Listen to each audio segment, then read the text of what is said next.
welcome to Being with Dr. Z. I am Zaria Davis. I am here this evening with Chazidy Bowman, who is a good friend of mine. Chazidy and I have actually been working together for several years here in Ohio around a variety of different issues. She is the founder and executive director for Opportunities People's Justice Leaders here in Ohio, but also doing some amazing work throughout the country. A recent Just Leadership Leading with Conviction graduate as well. And just want to welcome you, Chazidy, to this our YouTube channel and the opportunity for us to just share and provide some insights to our listeners and watchers about the amazing work that you're doing here in Ohio as well as nationally.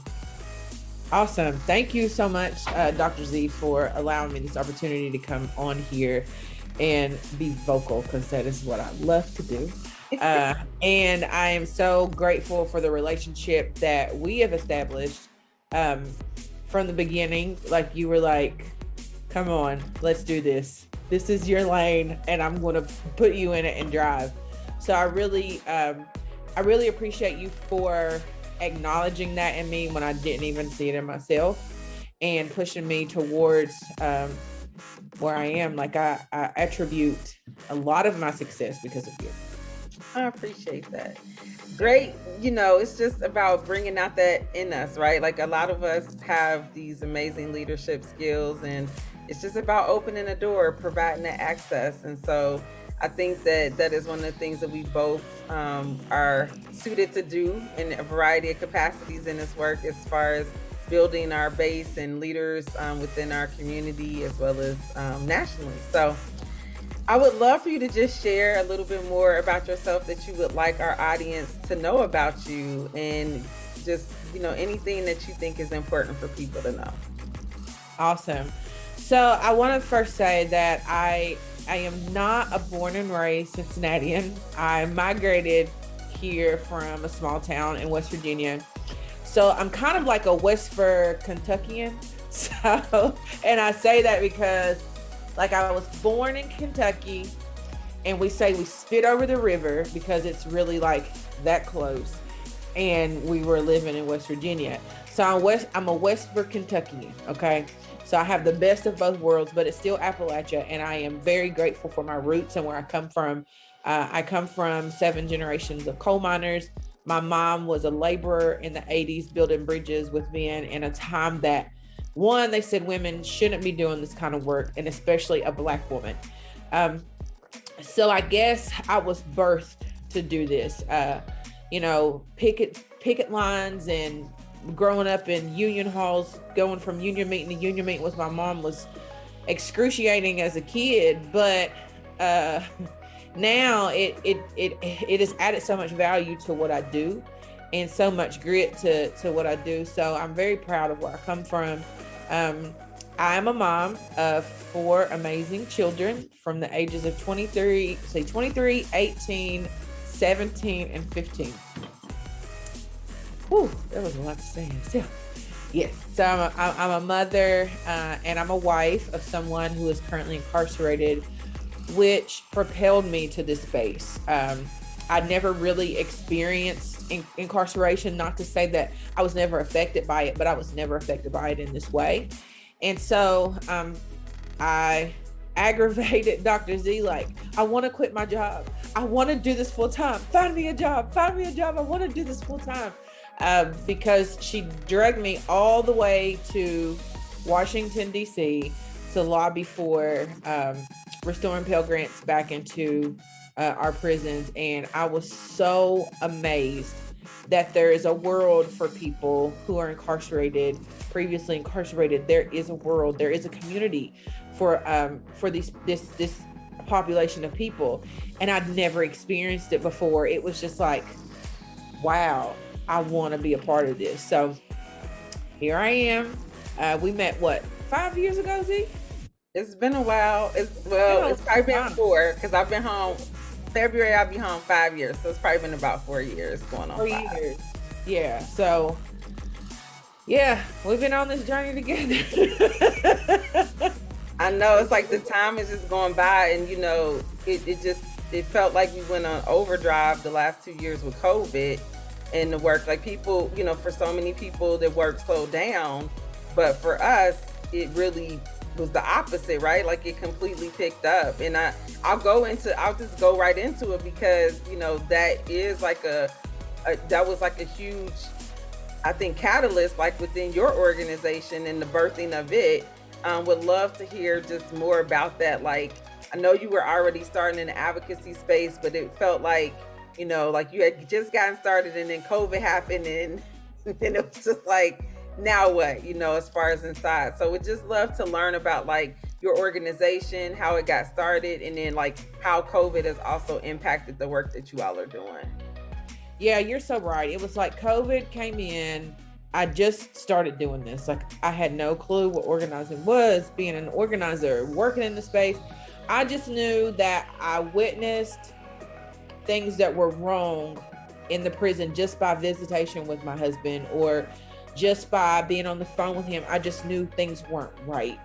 And I would just stand up for things weren't right. Remember when I made that, it was, oh gosh, what was it? Phantom Advocacy Services. And I was just like, I'm going to hide behind these emails and I'm going to send them to people and I'm going to get results. And this is how it's kind of where it started. And when COVID hit, it really became an issue for us because here, this virus has hit. Nobody knows anything about it. And we have all these people who are in our prisons they're in a confined space. They're telling us to quarantine and they are quarantined. But now it's like putting a tornado inside of a box, right? And so the things that we were experiencing through that is what propelled my career. Like you said, everybody else was slowing down, but for the criminal justice sector and this reform sector, it like spiraled, like it was like a whirlwind. And it was kind of one of those things you just went where the wind took you and prayed for a good result. And in that, we formed OPJL, which then was Ohio Prisoners Justice League, before I knew what people's first language was. Before I knew what that was, we were Ohio Prisoners Justice League, and we wanted to be just that, like superheroes for incarcerated people and their families.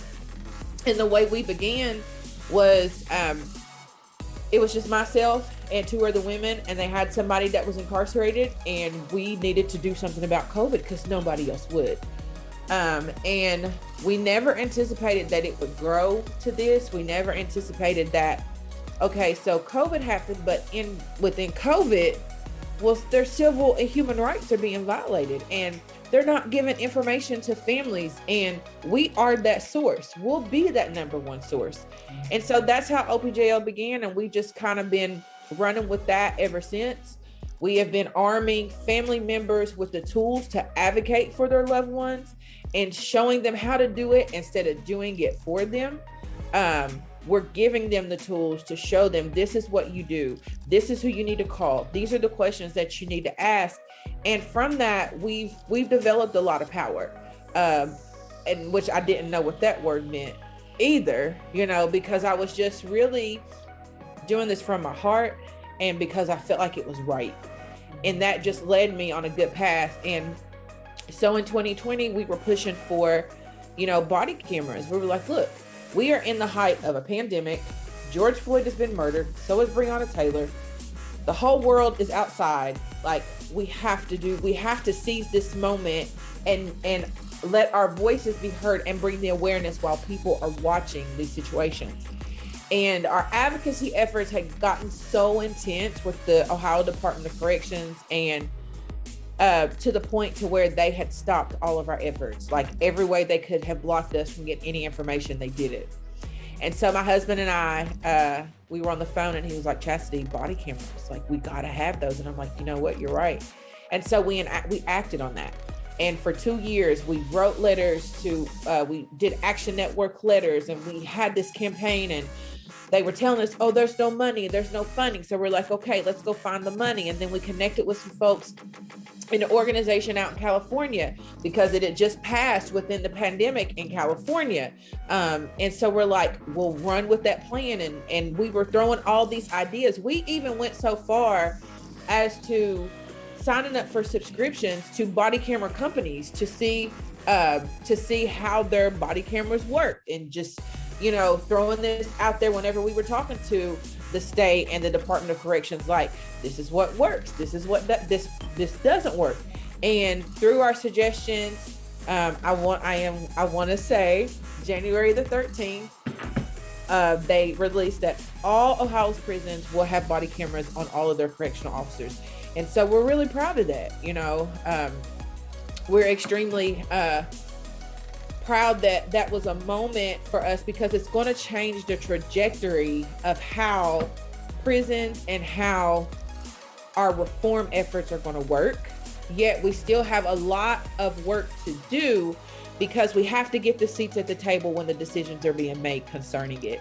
And so that's where our head is right now. We just want to move in the direction to be able to place folks who are directly impacted at those tables to make those decisions about how this is going to work. Yeah, absolutely. And that is a huge win. Congratulations. I was excited Thank to you. hear about that for sure. Yes. Because if only the things that people go through inside could be actually seen, you know. I think that unfortunately, and this is kind of going to lead to my next question, that, you know, a lot of times people feel like they're, you know, like, oh, a person's been incarcerated, so they deserve whatever they get. But the incarceration is the punishment, right? It's not go to prison and then we're going to beat you and, you know, mistreat you. That is not what was ordered. The actual containment in the prison is the punishment. And I think that that's what people often fail to recognize. So, and kind of thinking about that, like, what myth would you dispel related to people who are currently incarcerated or formerly incarcerated, just to the general public? Can we please get rid of the 3 hots in a cot thing? Like, can we please get rid of, they have 3 meals a day and they have health care, and like, prison is glamorous? No, it is a money racket that families bear the burden of incarceration like we do. In 2020, I spent $20,000 just on the phone. Like, once after I calculated that number that year, I stopped, because I was like, wow, like, we spent 20 grand on the phone. So let's just get rid of, they get 3 meals a day. Yes, they get 3 trays of food a day. Right. But I really wouldn't call it a meal if there's no nutritional value, none whatsoever. And they may not get 3. Mm-hmm. They may not get 3. And the beds that you sleep on, well, let's just compare it to a kindergartner mat that they have like nap time on, and you may get a pillow. So let's not say that they have all these things, because they do not. Mm-hmm. Let's also kill the myth that all people who are incarcerated are bad, you know, and that they're these criminals and they need to be there. This is not a place that anybody needs to be. This is not a place of rehabilitation. Let's kill that right now. It's not a place of rehabilitation. It is a place of trauma. It is a place of pain. It is a place of darkness. And there's more work that has to be done when they come home, just so they can recover from the experience that they had while they were there, than any rehabilitation that they get while they're there. And so those are a couple of things that I want, as far as myths that I want to destroy. And I also want to destroy the myth that women who marry men that are incarcerated, we are not desperate. Okay. I promise you, we are not desperate. We are not being used. We are not being held by our own, not by our own free will. It actually is love for some of us, you know. Being with my husband and marrying him is probably one of the best decisions I've made in my life. Now, has it been easy? Absolutely not. One, marriage isn't easy, and then trying to be married while incarcerated is extremely hard. but we fight through those moments. Some moments are longer than others. But we get through it and we support each other. And he is my backbone. He is the muscle behind everything that you see me do. He's my silent partner. And so we're not desperate. We love just like everybody else loves. We argue just like everybody else argue. We have the same desires just like any other married couple. So let's just kill that myth right there. And I think that goes to the humanization, right, of people. So, when you don't see people inside as human beings, you don't necessarily think about their capabilities as it relates to love and relationships and those types of things. And I think it goes back to the people inside are still human beings, right? Like they still have feelings, they still love, they still have connections. Still warm-blooded. Right. Absolutely. And so I think that is, I think that's where a lot of it comes from, right? Like people feel like, oh, the women, they must feel this way, or they feel sorry for them, or they, like you said, they've been coerced, or whatever it may be. And so I appreciate you lifting that up, because I think that's important for people to understand that the men and women that are inside are men and women, and they're capable of love, relationships, and everything else. Like you said, the good, the bad, the highs, the lows, all of that, right? Like what any couple on the outside would experience in their relationships. Absolutely. Absolutely. So you talked a little bit about your husband, as far as how you kind of got into this space. So as we're kind of moving into this new year, like what do you hope to achieve with the organization, and like what upcoming projects do you all have going on? Yeah, absolutely. So in this upcoming year, we really want to expand our membership. We want to build, we are working with a couple organizations to build out a statewide coalition just focused and centered around this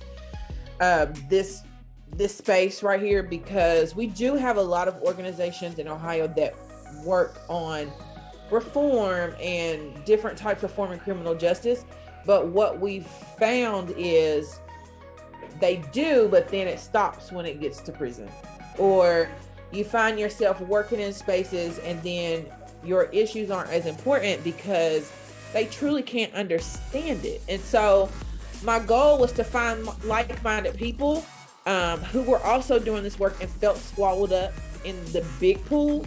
And so we're going to try to create a coalition of people who are centered around this. And then as we do that, we can build out leaders, right? And we can take on different regions across the state and move the work. One of our biggest strategies for this year is we truly want to reach the 200,000 people. And this is over a 5-year plan though, but we want to reach the 200,000+ people who are on probation and parole and get them registered, get them to the polls, get them voting, right? A lot of people do not understand in Ohio that you do have your right to vote. Okay, so we want to reach those people, and we want to make an impact there, because we feel as though, and in theory, we feel as though if we reach that population of people, we could change the trajectory of elections, especially midterm elections, because as you know, people don't turn out for midterm elections, right? Mm-hmm. They'll come out for a national election, but they don't turn out for the midterm, or they don't turn out for the primaries. And so those are, and they're very important because they affect us, right? And so getting that education out to this population of people and making them understand, no, you have a choice on who your judges are. You have a choice on who your county commissioner is, where your dollars go in your community, and really truly giving them the education, because these are some of the things that I didn't know. But when I figured out how the wheels turn, it's like, oh, well, let's educate the rest of the people on this. And so that's one of our main focuses moving forward in 2022.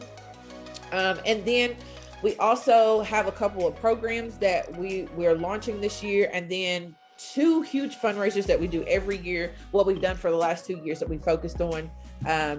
We are launching our women's program called POW, February of this year. I'm really excited about it. It's called Protect Our Women. because we wanted to kind of stretch our advocacy efforts in a way that people were really getting rehabilitated. And so Rufus, my husband, he knows how heavy it is for me and the politics of prison and what that looks like working with the men. He knew I wanted to get out of that space somewhat, in that the women were kind of being left behind. So he created PAL. He wrote it out, and he created this program for me to be able to launch so I can connect more with the women. And so what this program is, it's a year-long cohort that these women, as they are exiting incarceration, they can come through our program. And it has several different elements. The first element is they will have a credit counselor, a credit coach to help them through that whole entire year. And she will be extending her services to them for actually 2 years. So the first year, it's going to be cleaning up their credit, trying to see where they are with it, because the goal is to lead them to home ownership. Because as you know, one of the barriers for people with felony convictions is housing, right? And so if we can lead them down the path of ownership, we don't have to worry about housing, right? And then in the midst of that, some of them may find that they have a business that they can develop. That will be an option as well, but they'll be able to talk with that with their credit and financial coach. We will be dealing with traumas, all the traumas they've been through that led them to incarceration while they were in incarceration, and bridging the gaps between their families. You know, a lot of times incarceration will destroy families. Whatever you did to get there will destroy families. And so we want to build those bridges back together. We will be doing leadership development. We will be doing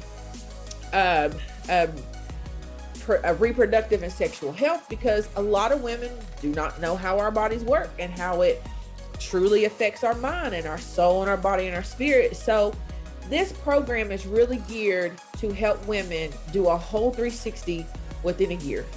And we want them to not be in a program, but be a part of a program. Mm-hmm. And so this is our pilot. But we got some really great, amazing facilitators. Dr. Z, you're one of them. So we feel very hopeful about it, and we're looking forward to it. And then the other two projects that we have every year, we do a fan project in the spring. So we raise funds and we send in fans to the facilities across the state. So there's different criteria. There's criteria that a person would have to qualify for if they were indigent, elderly, if they're on psychotropic medication, if they have a block on their commissary and they can't order one.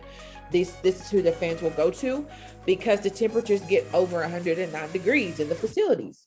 It's really gross to even say that, and the fact that we have to do that, but they're very appreciative of it. So to date, we have sent in over 800 fans in the last 2 years. It's a drop in the bucket to 50,000, but we're going to make it there. And we have a recycling program with Ohio Department of Corrections, to where once the person leaves, they'll be able to give it to somebody else, and they'll go through the system. And then we have Gifts Beyond the Gates at the end of the year. And what that program is, it is a Christmas program for children who have incarcerated parents. And so the idea and the object behind that is my husband and I, he signed up for the Angel Tree one year, and he was denied it. And he was denied because, well, one, they were only accepting so many people because of the level that he was on, his security level. And then because my children weren't his biologically, they denied him. And so he was very hurt by it, because he was really looking forward to being able to, be that support during Christmas. And so I know how that made him feel, because it made me feel a certain type of way. And so we created Gifts Beyond the Gates. And so what we do is we purchase gifts off of a wish list for these kids. They get a coat, a brand new, spanking brand new coat. All the toys are brand new. And we deliver them along with a video visitation with their parent as they're getting the gifts. And so this came from dad, this came from mom. And I think the best video that we've had so far this year, this baby was sitting in front of the computer and his dad was there. And he was like, I didn't forget about you, son. And he was like, and he couldn't have been no more than 6. And he was like, no, Dad, it's okay. I understand. He was like, no, but son, I didn't forget about you. And he told his wife, he said, go get all the gifts. And when he came back with the gifts, he specifically asked for a baby Yoda from Star Wars. And he opened it and he was like, Dad, you got me a baby Yoda. Oh my gosh, Dad, I love you so much. And then to watch this man break down and cry because we were able to do something he could not, and to be able to bridge that gap and keep that communication with families it's just absolutely amazing. So those are the couple programs. And then we have Stay Focused movement that my husband created for the men. And it is a peer-led program that he's running inside of the facilities right now. And it's something that he wants to bring out once he returns home. And we're really excited about what that looks like and how that's going to work. Like, that's going to be a total game changer when the time comes. But yeah, so that's just a couple of the things that we do. Okay. Yeah, because there's a lot more. Absolutely. There's a lot more, and people can learn more about it when they check you out. So as we start to kind of come to a close, what would you like to leave with the people that are watching? Like, is there any message that you would like to leave, any words of wisdom? Yeah, so if I could leave this space, I would say this. I would say to those who support this movement, support it 100%. Support your brothers and your sisters in this movement, even if it is not something that you're interested in. Just ask, how can I support you? If you have the resource, give it to them. To those who don't support us in this movement, I want to meet you. I want to talk with you, because I truly believe that if you allow someone to have a different perspective and see into a world that they may not understand or even know exists, that the knowledge of it will allow them to see it a different way. And so I really welcome folks who oppose the work that I do. I welcome them more than the people that work in the space that I do, because ultimately at the end of the day, it's not about changing their mind. I don't want to change anybody's mind. I just want to give you another perspective. And what you choose to do with that perspective, if you choose not to see it differently, or you choose to continue to be blinded, then that's on you and not me, right? So just do it 100% if you're doing it. Support your brothers and sisters. And if you oppose it, just talk to someone that's going through it.